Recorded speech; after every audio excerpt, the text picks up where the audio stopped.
Natatawa ako mga kababayan dito sa pahayag ng World Bank sa bansang Pilipinas na umano'y inalintulad nila mga kababayan ay isa na umanong upper middle income country or UMIX itong bansang Pilipinas. Inahilintulad nila mga kababayan sa mga bansang Vietnam, Thailand, Malaysia, Laos, China, at marami pang iba sa bansang Asya mga kababayan, kung saan tumaas umano ang ekonomiya sa bansang Pilipinas. At ibig sabihin nito mga kababayan ay kapag tumaas ang ekonomiya ng isang bansa mga kababayan, ang ibig sabihin noon ay ang mga mamamayan ay hindi ganong naghirap, upper middle income So ibig sabihin noon, nasa kalagitnaan tayo, hindi mahirap, hindi naman mayaman. So ganun ang view ng World Bank mga kababayan. Sure ba kayo? Sure ba kayo na saan nyo ba galing ang statistics na yan?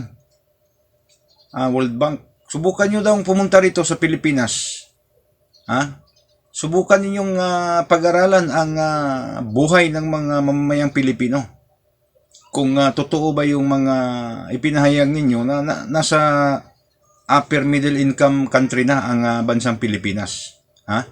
Lubog na nga sa utang. Baka sa statistic ng utang kayo kumuha ng base. Malaki ang utang ng isang bansa. Ang ibig sabihin, baka sinasabi niyo na upper middle income na kasi malaki ang utang at ibig sabihin ay maraming bansang nagtitiwala. So hindi ho yun ang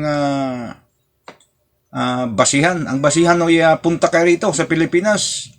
Obserbahan ninyo ang kalagayan naming mga Pilipino kung ano ba talaga ang totoong kalagayan dito sa bansang Pilipinas. Kung umaasa lang kayo sa mga statistics, diyan kayo nagkakamali.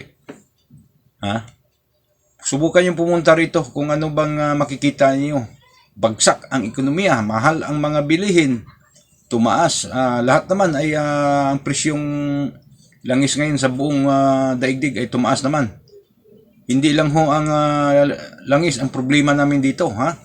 Malawak ang korupsyon, infrastructures, farm to market road, wala hindi gumagana ang infrastruktura ng bansang Pilipinas sa ngayon.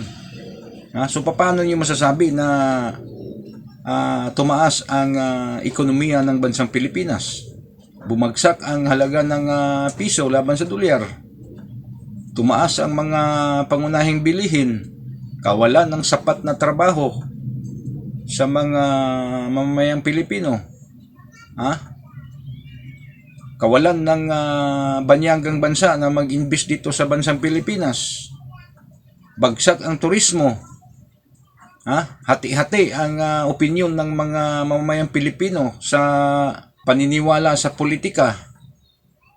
Itong kasalukuyang inaharap namin dito sa Pilipinas, itong political crisis namin na nauwi na rin sa itong constitutional crisis, pagkahati-hati ng Senado namin.